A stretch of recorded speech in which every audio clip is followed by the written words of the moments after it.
이상하지 않으세요? 병원에선 정상이라고 했는데 몸은 점점 더 아파옵니다. 그 원인이 걱정 때문이라면 믿으시겠어요? 첫 번째 사례입니다.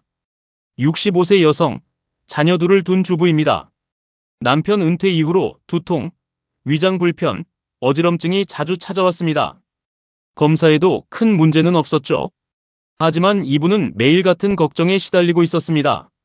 남편이 은퇴했는데 앞으로 생활은 괜찮을까? 아들이 아직 직장이 없는데 내가 아프면 가족은 어떻게 하지?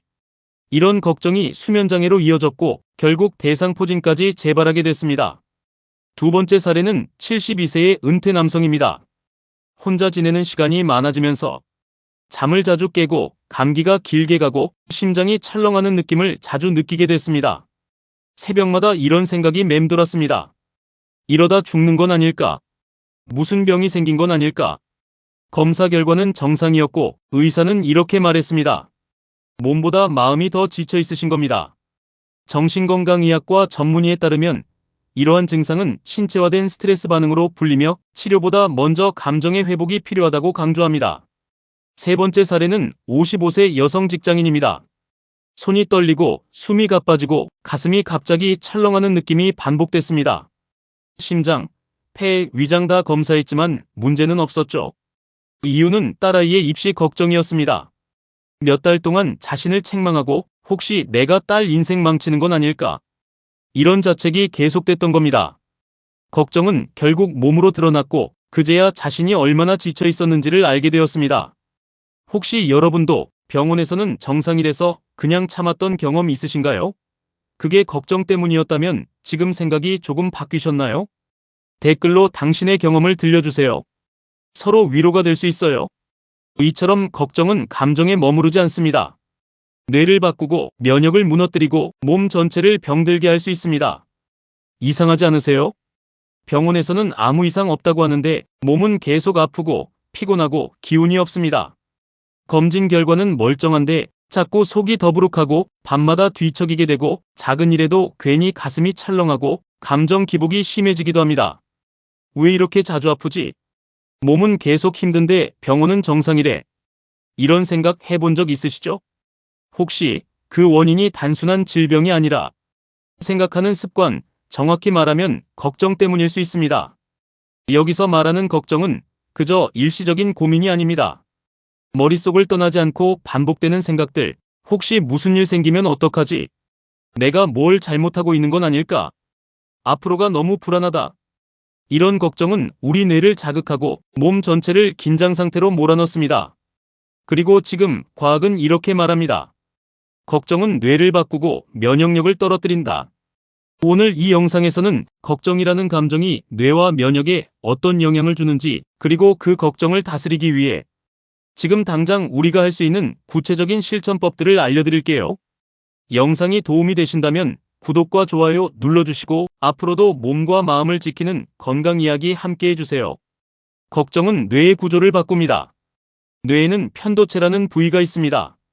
위험을 감지하고 불안을 처리하는 역할을 하죠.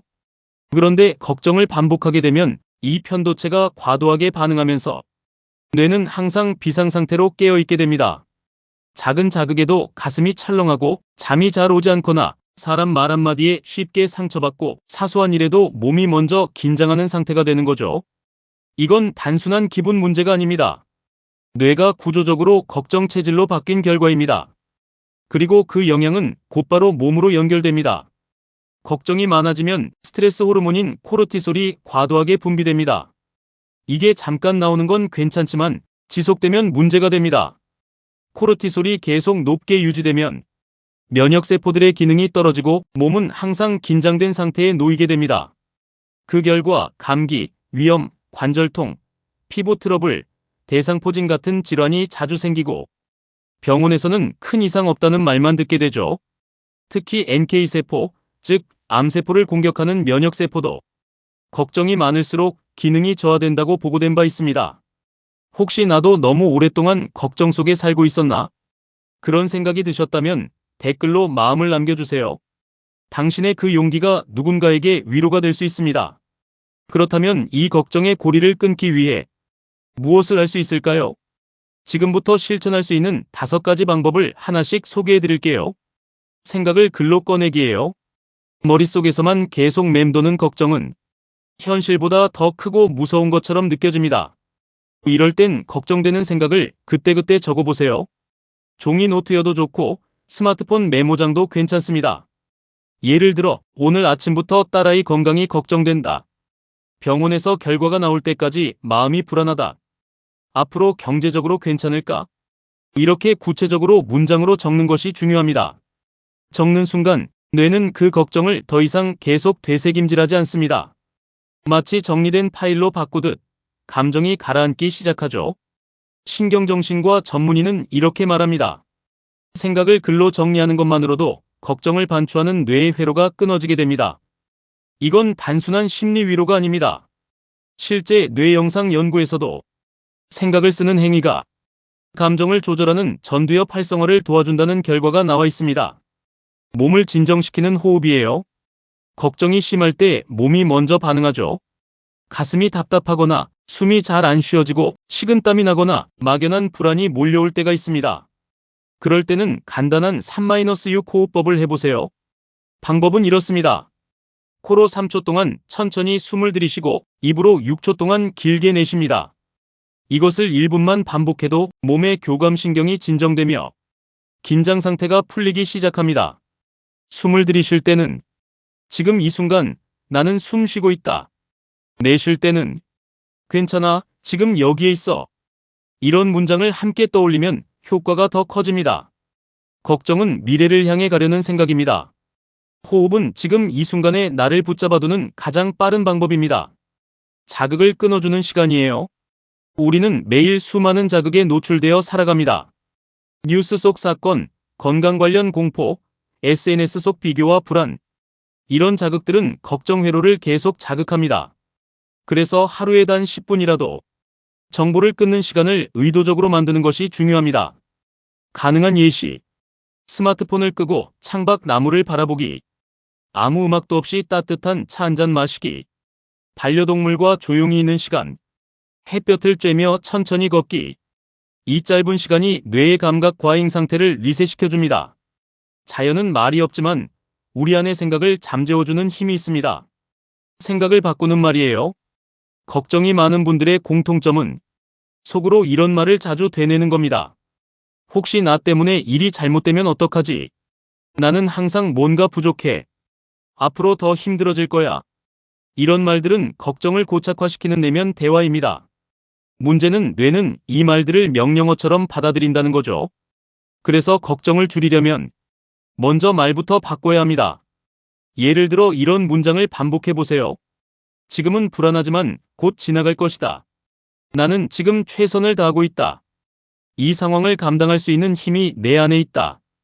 이 문장을 하루 3번 눈을 감고 호흡과 함께 말로 내뱉어 보세요.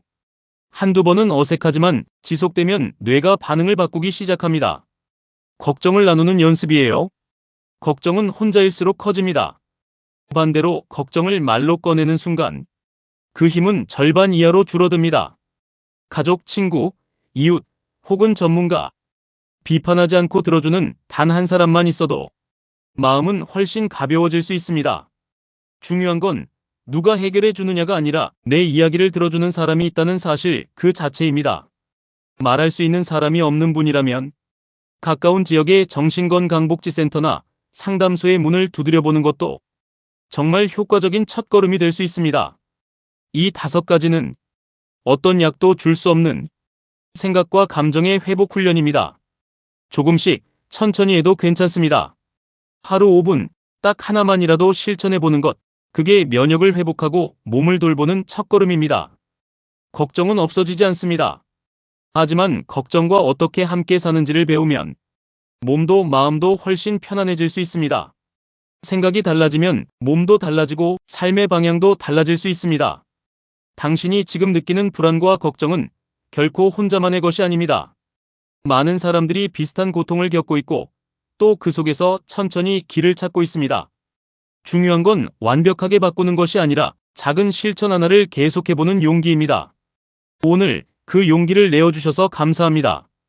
이 영상이 당신에게 따뜻한 위로와 작은 출발점이 되었기를 바랍니다. 시니어 힐링 연구소는 언제나 당신의 마음과 함께 있습니다. 앞으로도 몸과 마음을 건강하게 돌보는 이야기, 꼭 필요한 정보로 다시 찾아뵐게요. 영상이 도움이 되셨다면 구독과 좋아요로 함께 해주세요. 당신의 관심이 더 많은 분들에게 이 메시지를 전할 수 있도록 도와줍니다. 고맙습니다. 그리고 당신의 회복을 진심으로 응원합니다.